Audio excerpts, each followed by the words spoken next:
Our guest today on Let's Talk is Beth Smith, and Beth is here to talk. You wear many hats in the city of Jonesboro, Beth, but we're here to talk about the Susan G. Komen Race for the Cure, and this will be the second annual Northeast Arkansas Race for the Cure, correct? That's correct. Last year was our first race, the largest race ever produced in Jonesboro, over 4,000 participants.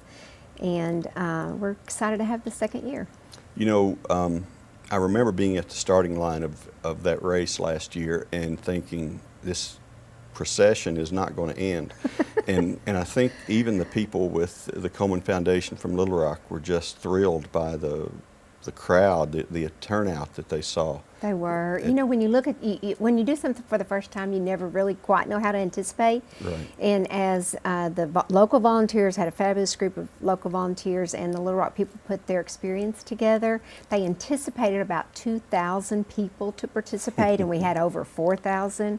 So you're right, that race line doubled back on itself, because the fast runners, timed runners, were coming back as some of the last people were leaving the stadium. Isn't That's that a good crazy? race. That is a good That's a good race. That's right. And the beautiful thing was, it's not all athletes. There are some at the front of the pack, but there's people like me who want to walk and look at things and push their baby strollers, and families. It was a family fun morning, and it ended with a big stage on the football stadium floor. It did. And I just think it's going to be hard to top, Beth. You know, I think you're correct. I think it's always hard to top something that's so wildly successful and just exceeded all your expectations. However, we have a fabulous planning group again this year in Julie Isaacson and Candace Cooper, who are our race co-chairs. Candace chaired last year, and Julie was one of our key volunteers for sponsorships. They are putting together, and have put together, a fabulous team of volunteers. I checked our race registrations this morning, and we have just over 1,700 people already registered, and 2/3 of the push comes the last 2 weeks. So we're coming up on our 2 weeks, and we're almost halfway to where we were. That's fabulous. It's going to be now, great. The ways to participate are, A, you can just show up. B, you can register, but you can also join teams, correct? That's correct. And I want to speak just a moment to what you'd said about people who walk and run in the race. I want to correct that. Because it's a race for the cure, sometimes think I am not a runner. I can't participate in that. But it is very much for walkers. And last year I sauntered through it with a lot of my friends, kind of in a group. But it is open to everyone. If you have a team and you'd like to be part of a team, that's fabulous. We ask that we have 10 if you want to put a group together. But if you just want to walk in memory or honor of somebody who was touched by breast cancer, you can just register as an individual and come be part of this absolutely life-affirming experience, because we all have been touched by breast cancer. We have, and I think that's weighs on a lot of people's hearts, and you see them run with signs or T-shirts with the names of a loved one They do. on it. And it is, you were there, and I hope everyone who's watching was there either last year or will come join us this year, but there is almost nothing more powerful than when we start with our survivor parade. I almost can't talk about it. When we start with our survivor parade before the race actually kicks off, and you see 200 plus women, a few men, who walk across that stadium field and all in pink and celebrating their survival. Then we do our actual kickoff, and then our race starts at 9. And then all those same people, plus the 4,000 others that have joined us for the race, come back on that football field, and it is covered with people who are laughing and crying and celebrating the chance to be part of this. If it doesn't move you, you are unmovable. And that is the truth, and that is not, and to show my naivety, I didn't realize what I was walking up to. I was coming out to watch and participate in a little 5K, and quickly got wrapped up in the emotion of that many people. You know, what's cool about having a whole lot of people be a part of something is it makes the emotion grander. It makes the memory grander. It does. And this was a truly special event in Jonesboro. It is emotionally touching, but it's in no way sad, and I Right. want everybody to understand that as well. People take this as an experience to dress up in pink wigs, and last year we had pink capes for people who had raised $100 in addition to their race registration. So if you don't mind, I want to show you what we have this year. Please do. We have these fabulous More Than Pink socks. That's the kind of fun experience that we're talking about. Again, there is laughter and there are tears, but they are sometimes tears of happiness and celebration in the opportunity to come together for a great cause. That's the unique way to express the feeling that I felt, is that this is special. It is. Show us some of the other things you have. We have a lot of things planned for this year's race. Let me talk a little bit about the schedule, if you don't mind. Please do. We'll kick off on Friday with our pasta party from 6 to 8 at St. Bernard's Auditorium. Tickets for that are $25. And let me say, too, you can register for the race, you can register for the pasta party, any of the things we're talking about at our website, colemanarkansas.org. But we'll do the pasta party from 6 to 8, and then we're going to move downtown and have an event called A Mile in Her Shoes, where we invite men to run, it's not really a mile, but it is through downtown Jonesboro, in high heel shoes, and we have some fun prizes. We're going to have a bad boy mower that leads that running of those men in those high-heeled shoes, and Coach Blake Anderson's going to drive that for us. Is he? He is. That's That'll be great. fun. And then from 8 to 10 downtown, this is something new for us. It's called a Pink Proud. And we'll sell these little wristbands for $5, and downtown restaurants are providing happy hour pricing for different things. And so we want to encourage people to come downtown.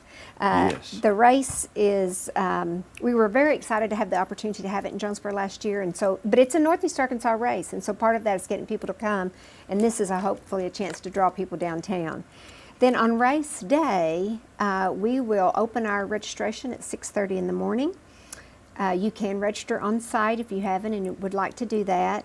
Our Survivor breakfast is at 7. You do need to be registered for the race to go to the breakfast so that we can do our counts. Our Survivor parade is 8, and at 9 o'clock we'll start the actual walk.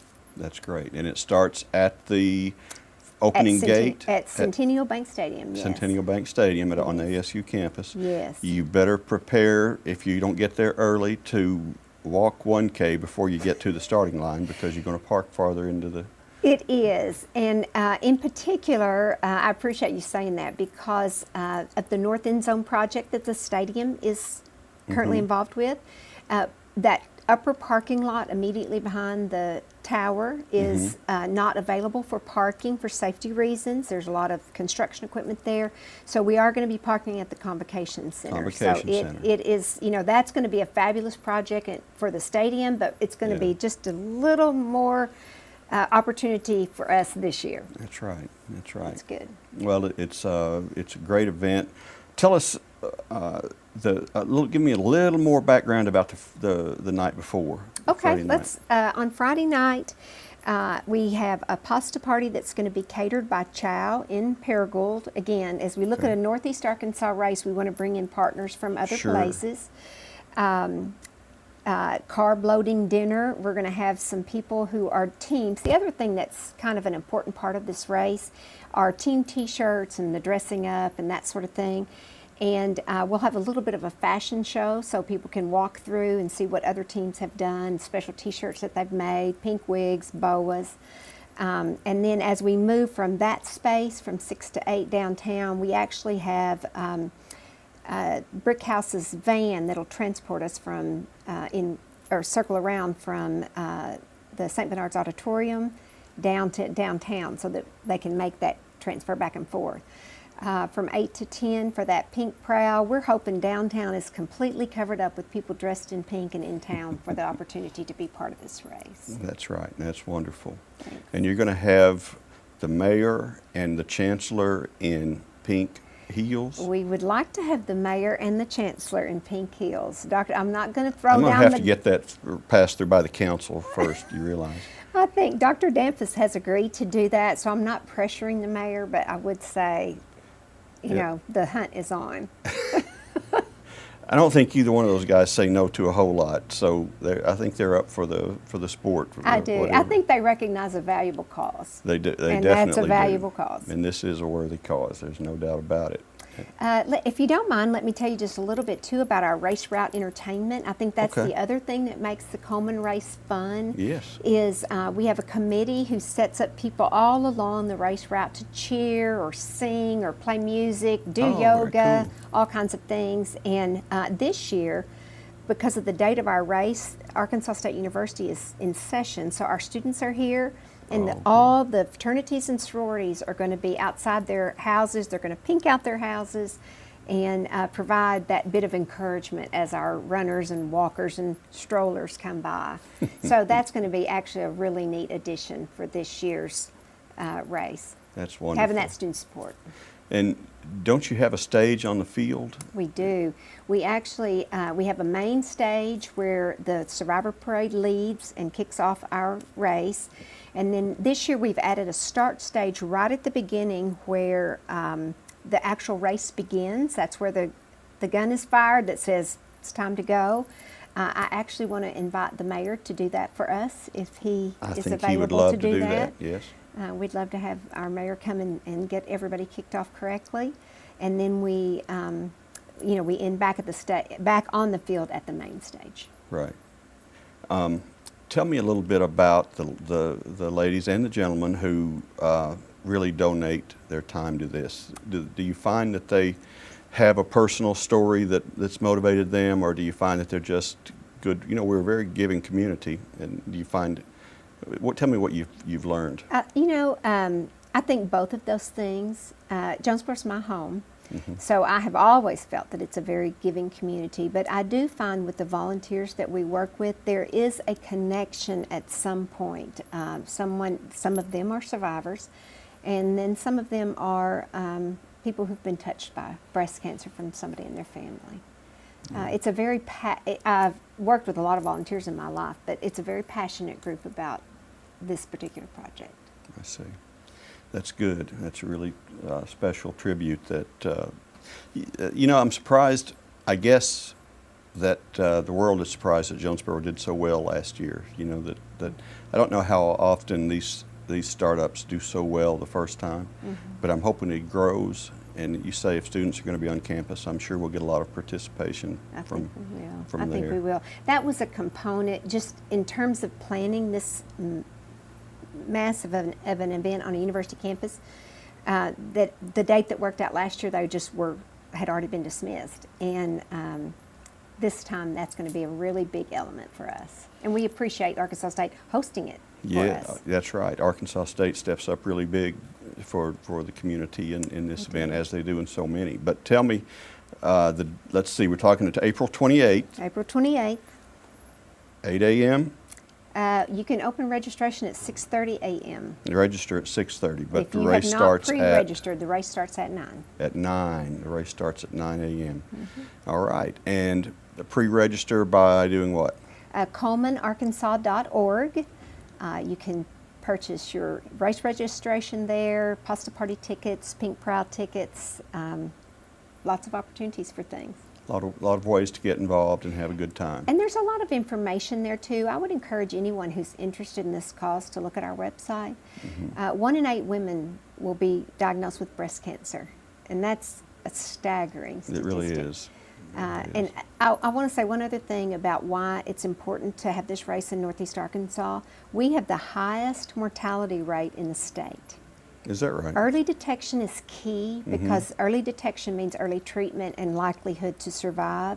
And because we have a lack of access to mammography at an early stage, we find more mortality, higher mortality. And so I want to work myself out of a job. That'd be fabulous. That would be, it's fabulous what you do and what all the other volunteers do for this race and this event. Thank you. And we look forward to it. Is there anything else you'd like to tell us or show us? Let's see. I want to show, let me show our race poster because this also shows our sponsors, our date. We are thankful to have Barton's as our presenting sponsor, St. Bernard's as our founding, and then our elite sponsors, ASU, the Jonesboro A&P, and NEA Baptist. And then one other plug, we have this fabulous little bell. It's a guardian bell. Those of you who are motorcycle riders are familiar with this concept. It's to keep you safe. And these were custom made for us. They're pewter, it says more than pink, and they'll be available at the race site. That's beautiful. Yeah. So it's wonderful. Very Thank nice. you. Thank you very nice. much. Well, thank you. Thank you for joining us on Let's Talk Jonesboro. I appreciate that.